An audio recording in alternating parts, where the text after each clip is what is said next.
Hello friends, आप लोगों का बहुत बहुत स्वागत है मिश्रा इलेक्ट्रिकल्स में। दोस्तों, क्या आप भी अपना नया इलेक्ट्रिकल काउंटर खोलने की सोच रहे हैं तो ये वीडियो आपके लिए परफेक्ट रहेगा। दोस्तों, जब भी हम अपना कोई नया इलेक्ट्रिकल काउंटर खोलते हैं तो बहुत सारी छोटी छोटी चीज़ें हैं रहती हैं। अगर आप उसको सही तरीके से करेंगे तो आपका इलेक्ट्रिकल काउंटर सही तरीके से रन भी करेगा और सही तरीके से वो बन भी जाएगा। तो दोस्तों, जब भी अपना कोई नया इलेक्ट्रिकल काउंटर खोलें तब उस समय आप ना रेट वगैरह ले लीजिए। जो डिस्ट्रीब्यूटर या फिर है ना जो वेंडर रहते हैं उनसे आप रेट वगैरह लेते हैं, लेकिन है ना क्या छोटी सी कमी रह जाती है, एक डायरी मेंटेन करके रख लीजिए जिसमें आप ना डेट, उस वेंडर का नाम, उस डिस्ट्रीब्यूटर का नाम, उसका नंबर आप नोट कर लीजिए और साथ में उसकी जो उसने परसेंटेज ना आपको रेट लिस्ट दिया है वो सारा नोट कर लीजिए। क्योंकि ना शुरुआती दिनों में हम लोगों को इतना नॉलेज नहीं होता है कि ना क्या रेट है ना डिस्ट्रीब्यूटर दे रहा है, वो हमारे दिमाग से स्किप हो जाता है। तो क्या करिए, एक ना डायरी एक मेंटेन कर लीजिए जिसमें सारे डिस्ट्रीब्यूटर के नाम और उसमें क्या क्या रेट दिया है वो सारा आप उसमें मेंटेन कर लीजिए। तो आपको आगे भी सुविधा रहेगी जब आप अपना कोई इलेक्ट्रिकल काउंटर खोल रहे हैं। दोस्तों, जब हम अपना कोई इलेक्ट्रिकल काउंटर खोलते हैं, अगर किसी को इसी फील्ड में उसका कोई मिलने वाला है या फिर ना वो पहले भी इसी फील्ड में रह चुका है तो उसको नॉलेज रहती है। लेकिन जिनका इलेक्ट्रिकल काउंटर या फिर कोई काउंटर जो खोलने जा रहे हैं वो उनका उस चीज़ में वो इन्वॉल्व नहीं है तो उनको नॉलेज नहीं रहती है। तो बहुत सी छोटी छोटी चीज़ें रहती हैं वो ना आपको आगे ना आपको नुकसान पहुंचा सकती हैं, चाहे रेट को लेके हो चाहे ना उसकी क्वालिटी को लेके हो। तो दोस्तों, सबसे पहले काम आप ये कर लीजिए कि आप एक डायरी मेंटेन कर लीजिए, तो इससे आपको सुविधा रहेगी। जब आप इलेक्ट्रिकल काउंटर खोलने से पहले 1-2 महीने पहले अपना डायरी मेंटेन कर लीजिए जिसमें सारा अपना रेट वगैरह सारा नोट डाउन कर लीजिए। और दूसरी बात, जब आपका एक आप ना बिल्कुल ना श्योर हो जाए कि हमने ये इतने बाय इतने की दुकान ले ली है और उसमें फर्नीचर का काम स्टार्ट हो जाए, तो उसी समय आप एक अपना शॉप की नाम का एक बैनर लगा लीजिए। इसमें आपको सुविधा ये रहेगी, जब आपका बैनर लगा हुआ रहेगा तो डिस्ट्रीब्यूटर या फिर वेंडर की तरफ से जो लड़के रहते हैं वो आपको ईजिली आपसे कांटेक्ट करेंगे और आपको सारा रेट वगैरह सारा आपको ईजिली मिलता जाएगा और आपको परेशान होने की ज़रूरत नहीं रहेगी। और तीसरी बात है ना, जब आपका है ना इलेक्ट्रिकल काउंटर खुल रहा है तो बहुत सी छोटी छोटी चीज़ें रहती हैं जिसको आप है ना शुरुआती दिनों से ही है ना अगर आप उसको करेंगे तो आपके लिए बहुत ज़्यादा फ़ायदेमंद रहेगा। बहुत सारे भाई लोग पूछते हैं कि मुझे है ना 8 महीना हो गया, 10 महीना हो गया, तो जो उनको ना प्रॉब्लम क्रिएट हो जाती है, उनको पता ही नहीं चल रहा है कि हमारा कितना सेल हो रहा है, हम कितना सामान मंगा रहे हैं। तो सबसे पहले 3 रजिस्टर मेंटेन कर लीजिए एक तरीके से, जिसमें एक में आप है ना अपना सेल कितना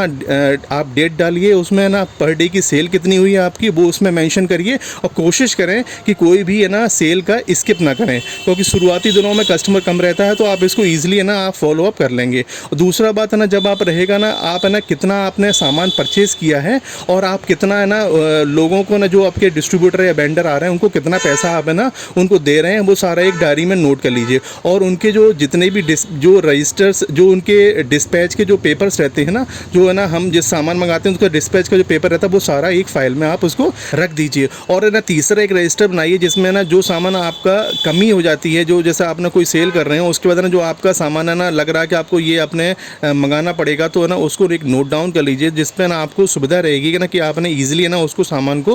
मंगा सकेंगे। तो दोस्तों, आप इस तरीके से अपनी शुरुआती दिनों में पंक्चुअलिटी रखेंगे, इन तीनों रजिस्टर्स को मेंटेन करके रखें तो आपको ईजिली है ना आपकी मंथ की सेल और आपने क्या क्या सामान परचेज़ किया है और आपको कौन कौन से सामान की ज़रूरत है जो आपकी शॉप पर कम हो रहा है वो ईजिली आपको पता चल जाएगा। तो इस तरीके से जिनको है ना अभी अनुभव नहीं है, जिनका नया इलेक्ट्रिकल काउंटर है, वो अगर आप इस तरीके से आप इसको फॉलो अप करेंगे तो आपको बहुत सारा एक सुविधा रहेगी। आपको है ना नई शॉप है तो आपको बहुत सारा आपको ना ये प्लस पॉइंट रहेगा कि आप ना ईजिली उसको ना मेंटेन करके चलेंगे। और उसके साथ साथ जब आपका नया इलेक्ट्रिकल काउंटर होता है तो किसी भी चीज़ को आप है ना सेव करने की मतलब भरने की कोशिश ना करें, क्योंकि ना वो आपकी शॉप पर है ना रुक सकता है। क्योंकि आपको अगर उस चीज़ का नॉलेज नहीं है तो आप है ना उस चीज़ को स्टोर करके ना रखें। आप है ना पहले अपनी शॉप का एक है ना देख लें आपकी शॉप पर है ना क्या क्या है ना सेल हो रहा है, ईजिली सेल हो रहा है, तो उसको आप है ना रख सकते हो। शुरुआती दिनों में उसको सेव करके ना रखें क्योंकि ना वो आपके लिए ना प्रॉफिटेबल नहीं रहेगा।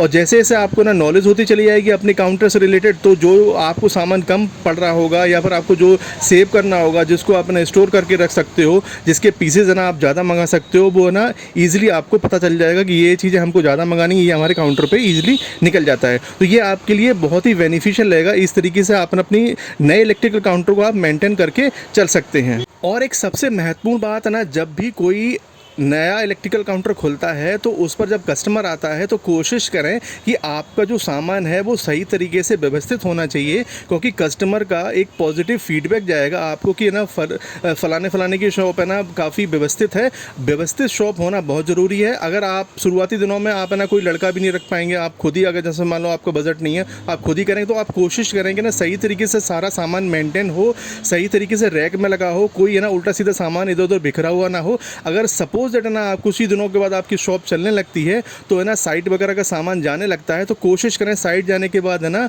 आप ना उस सामान को फिर से है ना अरेंज करके रख दें, क्योंकि ना जब भी कोई नया कस्टमर है ना आएगा आपकी शॉप पर, अंदर उसको नहीं पता है ना कि आपकी शॉप पर क्या हो रहा है, क्योंकि ना उसे है ना ऐसा एक फील होगा कि ना बहुत ही डेकोरेटेड, बहुत ही व्यवस्थित शॉप है, तो ईजिली ना वो आपकी शॉप पर है ना आपकी तारीफ भी करेगा और है ना आने की कोशिश करता है। मेरा भी इसी तरीके से मैं करता हूँ। जब भी मेरा कोई ना साइट का सामान जाता है या फिर है ना कोई भी सामान जाता है, उस साइट के जाने के बाद है ना थोड़ी देर बाद मैं उस सारा सामान है ना सेट कर देता हूँ, पूरी तरीके से व्यवस्थित कर देता हूँ। इससे एक कस्टमर का एक पॉजिटिव फीडबैक रहता है कि हाँ भाई है ना फलाने की शॉप है ना अच्छी तरीके से व्यवस्थित रहती है। और एक महत्वपूर्ण बात, जब आपका नया इलेक्ट्रिकल काउंटर खुलता है तो आपको उसके ना प्रोडक्ट के ना आपने क्या परचेज़ किया है और आपको किस रेट पर आपको सेल करना है, तो ये चीज़ें भी आपको ना शुरुआती दिनों में नहीं पता होती हैं। तो आप कोशिश करें, अगर आप ना मान लो सपोज ना कोई कस्टमर आपकी शॉप पर आता है, अगर मान लो उसने कोई सामान आपसे मांगा, तो आप ना परचेज़ के रजिस्टर तो नहीं देखने लगो, क्योंकि इससे एक नेगेटिव फीडबैक जाएगा कस्टमर को कि ना कि बिल्कुल ही ना अभी इनको भी नॉलेज में नहीं है। तो कोशिश करें कि ना उन सभी चीज़ों को पहली बात तो ना प्रैक्टिस करते हैं ना कि ये फलानी चीज़ है ना इतने रुपए की हमें पड़ रही है, इतने का हमें सेल करना है। या फिर शुरुआती दिनों में अगर आपको नहीं हो पा रहा है तो एक ना डायरी मेंटेन कर लें, उस पर ना नीचे की तरफ ना सारा एक ना नोट डाउन कर लें कि भाई इतने की चीज़ है, हमें इतने का सेल करना है। तो ईजिली क्या है कि आप थोड़े दिनों के बाद जब आपकी प्रैक्टिस हो जाएगी तो आप ईजिली आपको ना बिल्कुल ही ना आप बता पाएंगे कि ना फलानी चीज़ ये रेट हमें पड़ रही है और ये रेट आपको बेचनी है। तो आपको बिल्कुल ना आपको देखना नहीं पड़ेगा, क्योंकि ना शुरुआती दिनों में ये सारी प्रॉब्लम होती है, मेरे साथ भी हुई है। तो मैंने एक ना डायरी मेंटेन कर रखी थी जिसमें ना अपना क्या मुझे परचेस हुआ है और मुझे किस पे सेल करना है, ये मैंने रजिस्टर में मेंटेन कर रखा था। ईजिली फिर थोड़े दिनों के बाद ना खुद अपने आप ना इन सब चीज़ों का अनुभव हो जाता है कि आपको क्या रेट पड़ रही है और आपको क्या सेल करना है। तो ये सारी छोटी चीज़ें रहती हैं जो आपके नए इलेक्ट्रिकल काउंटर को ना ग्रोथ करने के लिए ना काफ़ी एक तरीके से ना पॉजिटिव फीडबैक आपका रहेगा, है ना। आप ये सारी चीज़ें अगर आप फॉलो अप करेंगे तो आपका नए इलेक्ट्रिकल काउंटर ना ईजिली रन करने लगता है। और सही तरीके से कस्टमर से बिहेव करिए, सही तरीके से रिप्लेसमेंट करिए जो, और ना अपने वेंडर से, अपने ना डिस्ट्रीब्यूटर से ना सारी बातें क्लियर करके रखिए कि किसकी वारंटी कितनी है और इसमें क्या क्या चीज़ें कवर हो रही हैं। तो बहुत सारी ऐसी चीज़ें रहती हैं और तो ये सारी चीज़ें अगर आप फॉलो अप करके रखते हैं तो ना ईजिली ना शॉप है ना रन करने लगती है। और जिससे भी है ना आप, मैंने काफ़ी वीडियोस में बताया कि ना ऑथराइज्ड डिस्ट्रीब्यूटर से सामान लेना चाहिए। तो ऑथराइज्ड डिस्ट्रीब्यूटर से सामान वगैरह जब आप शुरुआती दिनों में लेंगे तो आपकी शॉप पर